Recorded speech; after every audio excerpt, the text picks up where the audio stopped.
Ton nom? Ben, Frédéric Dard, 10 San Antonio. C'est pas de blague, c'est sur mes papiers. Le 10 San Antonio figure sur mes papiers. Parce que je recevais tellement de courriers à ce nom-là, quand j'allais à la poste pour les recommander, on voulait pas me donner, on me disait, mais qui est San Antonio? Et l'administration a bien voulu... Je peux te faire voir.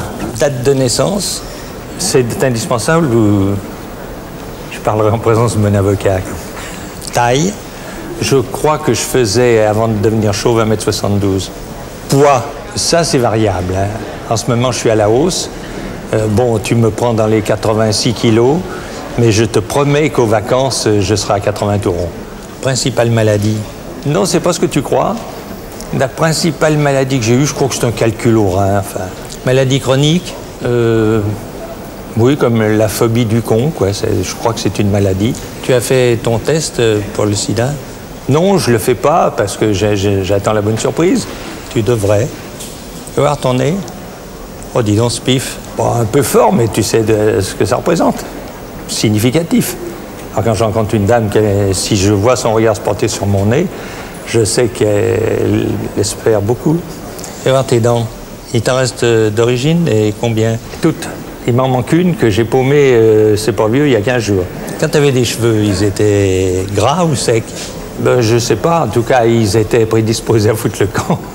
Les yeux? Ben, bleu, il me semble, ça se voit. Non, je les passe à l'eau de Javel tous les matins, alors. Myope, presbyte, astigmate? Pas presbyte, ça, j'ai des copains qui le sont, mais pas moi. Tu connais la longueur de ton sexe? Enfin, je voudrais pas te faire de confidence ici, parce qu'après, il y aura un attroupement devant les folies. Mais je dois faire un aveu. Il y a longtemps, je ne l'ai pas mesuré, j'aurais peut-être une déception depuis. Signe particulier? Oui, j'ai le bras gauche esquinté de naissance, pas vieux. Là. Combien tu prends de cuite par semaine? Ah, ça se chiffre plus par semaine. Avant, c'était par jour. À mes débuts, c'était par jour. Alors, c'était 2 par jour quand j'étais journaliste à Lyon, tu vois. Et puis, je suis devenu raisonnable. Ça s'est limité à 2 par semaine. Et maintenant, je crois que ça doit être 2 par an. Tabac, hashish, cocaïne, morphine... Non, je vais te dire, moi, j'aime pas me déformer la vie au point que l'été, je mets pas de lunettes de soleil parce que je trouve que c'est déjà un stupéfiant. Tu vois, ça te décolore l'existence. Moi, j'aime voir les choses et les gens tels qu'ils sont. Fréquence hebdomadaire des rapports sexuels? Ben, ça, il faudrait demander, hein. Je pense, enfin, plusieurs fois, quoi. Tu as recours à l'amour tarifé? Non. Non, non. Ça, alors, c'était dans les débuts. Mais c'était pas par avarice, hein, parce que je suis le contraire d'un avare. Mais je sais pas, je trouvais une espèce de tristesse. Puis quand tu penses que tout le monde est disponible, faut être con pour payer, hein. Tu as eu des expériences homosexuelles? Non. Sûr? Non. Ah bon. Enfin, si tu veux, quand j'avais 12-13 ans, j'ai touché la queue d'un pote et qui m'en a fait autant. Mais enfin, ça n'a pas dégénéré, quoi. Tu as d'autres perversions sexuelles? Oh non, j'ai mes recettes. Et d'autres perversions? Je crois que ma plus grande perversion, c'est d'écrire. Parce que j'écris sans arrêt, sans arrêt, sans arrêt. Je me saoule d'écriture. Je m'abrutis d'écriture. J'ai besoin, quand j'ai fini d'écrire, je sors un moment, quelquefois je vais prendre une douche, je suis groggy, quoi. Je suis un monstre d'écriture. Alors je crois que ça équivaut presque à une perversion. Alors Frédéric, on va jouer à un truc. Je vais te faire une interview dernier coup, ok? Dernier coup de cœur. Mon dernier coup de cœur, bah, il remonte déjà à pas mal d'années. François. Et il continue. Ouais. Oui. Dernier coup de poing.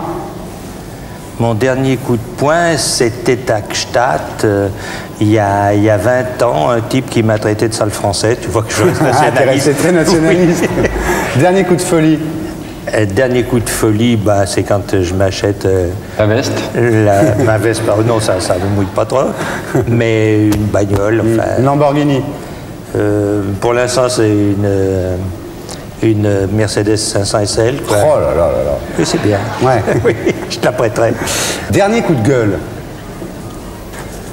Oh, le dernier coup de gueule, c'est après moi-même, je crois. Ouais. C'est contre moi que je vocifère le plus. T'es dur avec toi-même. Je suis dur avec moi-même. T'as raison. Parce que je m'aime pas tellement et je me fais chier. je m'auto-fais chier, quoi. Tu comprends la nuance. Personne n'ose te faire chier. Dernier coup dur. Dernier coup dur. Ah, ça, c'est une histoire dont j'aime mieux pas parler, mais enfin, ça a été l'enlèvement de ma fille. On n'en parle pas. Non. Dernier coup de soleil. Le dernier coup de soleil, je sais pas, c'est récent. J'étais à Grasse il y a quelques temps. T'es bien, là, t'es bien bronzé, là. Ah oui, bah ça... T'as le bronzage du riche. Pourquoi le riche? Tu crois que les gars qui travaillent sur les routes sont pas bronzés? On n'en parle pas. Dernier coup de bol. Dernier coup de bol, ça j'en ai sans arrêt. Ouais. Et je veux pas faire chier les autres. Ouais. Tu sais, En il suffit pas d'être heureux, faut-il encore que les autres ne le soient pas. Bien sûr. Et dernier coup de rein. Ben, j'ai encore le truc qui me fait mal. Dernier coup de blues. Ça, je peux pas. Alors, les coups de blues, ça fait partie, c'est tous les jours, quoi. Ouais. Un moment tous les jours. Combien de fois par jour? Ça dépend des périodes. Il y a des périodes où c'est cool. Ça vraiment le blues. Ah oui. Et puis d'autres où ça te tombe sur la gueule comme ça. Mais heureusement, je suis bien entouré et je bosse. Le boulot, c'est merveilleux. Ton père qui t'avait dit ça? Il m'avait dit, tu ne trouveras que deux choses dans la vie, que deux choses valables, c'est le travail et l'amour. Et tu peux pas trouver autre chose. Tu as beau tourner comme tu veux. L'amour sous toutes ses formes, paternel, filial, amour bien sûr avant tout. Et puis le boulot, la joie de travailler, la joie d'en avoir les fruits, etc. Ton père avait raison. Oui. En 1966, tu as voulu quitter donc ta première femme et en même temps tu étais très attaché à elle, mais tu pouvais plus vivre avec elle, enfin c'est très compliqué. Tu as voulu te foutre en l'air. Oui. Tu as voulu te pendre. Oui. Enfin, j'ai pas voulu, je l'ai fait. Ouais.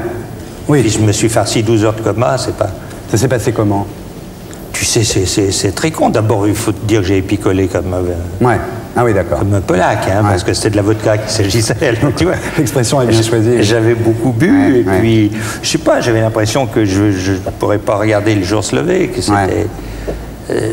tu vois, que c'était fermé, là, que qu'une porte était fermée à tout jamais, et que c'était de la seule issue.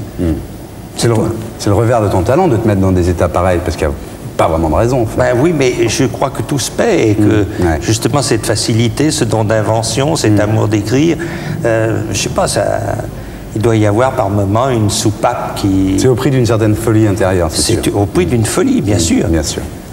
Alors ce qui a été très drôle quand même, c'est qu'après il y a des gens qui t'ont écrit en te disant, écoutez, quitte à partir, vous êtes bien gentil, laissez-moi un peu de pognon. Je trouve ça génial. Ah oui, ça, tu ne veux pas savoir. Les deux drames de ma vie, enfin ça c'est un drame au premier degré, mais sans grande importance pour moi, en fait.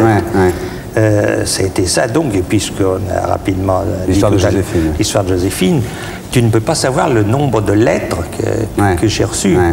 Je veux dire que, par exemple, pour Joséphine, j'ai reçu davantage de demandes d'argent, quand tu additionnais le tout, le montant était supérieur à celui de la rançon que j'avais versée. C'est étonnant. Et là, quand j'ai fait le con, ben, déjà, on a essayé de me ponctionner. Quoi. Et qu'est-ce qui s'est passé? La corde a cassé?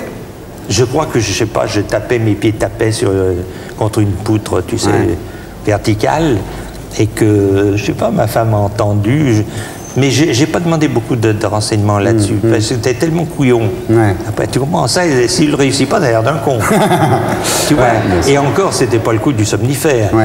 Je veux dire, c'était pas le petit machin de midinette. Tu comprends, le suicide de midinette. Moi, comme m'a dit le psychiatre que j'ai vu après, c'était un suicide de valet de ferme.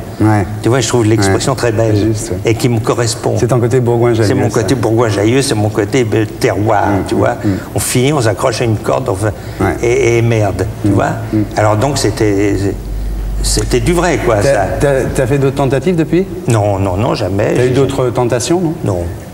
Non, absolument pas. Oui, avec le temps, ton nid d'adaptation s'arrange, quoi. Oui. Oui, ça. Alors, quand tu flippes, c'est très marrant, parce que quand tu flippes, tu pleures. Oui. Après, tu fais l'amour. Ça, c'est beau, ah oui. Tu fais l'amour, parce que ça, bon, t'adores ça, c'est ton... Et puis après, tu te fais un beau cadeau, quand même. Oui, ça m'arrive. C'est dans l'ordre. Pleurer, baiser, et je vais acheter quelque chose. Voilà. Tu te réconcilies avec la vie. Voilà, et avec moi-même. Je m'offre quelque chose. Tu vois, alors, je vais acheter, je sais pas, un tableau, un meuble, ou plus simplement... une Mercedes. Une Mercedes, oui. Tu as dit, je suis un désespéré heureux. Tu crois que ça te convient bien, cette définition? Je crois, oui. Tout en précisant, encore une fois, que ça s'atténue, que c'est moins tranché. Tiens, tiens. Oui, Tu le vois l'éléphant rose là? l'éléphant rose. Bah, tu vois l'éléphant rose là? Et tu vas me dire tu le vois pas non plus? Si, si. Mais tout va bien, toi, oui. Ouais, ça va. Mais Hein? oui, mais enfin tout à l'heure il me disait qu'il n'y avait pas d'éléphant. Qu'est-ce qui t'a dit, cette connerie? Bafi, Corti, C'est pas vrai. Jackie, il me disait qu'il n'y avait pas d'éléphant rose. Regarde, il est là. Mais Non, mais tu- ça me turlupine. Oui, mais moi j'ai l'impression, écoute, c'est pas pour dire, il y a l'éléphant, mais je sais pas, tu bosses trop. Je crois, moi, Non. il me semble. Ah bon? Oui. Tu stresses un peu. Non, mais tu vois, peut-être. ils étaient tous Mais il y a contre moi. l'éléphant. Mais écoute, il y a l'éléphant, il y a les deux iguanes qui s'enculent, il y a la girafe avec les yeux bleus. Mais oui, mais bien sûr. Bon. Bien sûr qu'il y a l'éléphant. Mais tu vois, ça me, non. ça me travaille parce que quand Non, t'as tu vas trois pas mecs te laisser- contre toi qui t'expliquent Oui, non, mais écoute, tu vas qu'il y a pas te laisser prendre à des conneries Bon, pareilles. d'accord, Enfin, ok. écoute, c'est pas.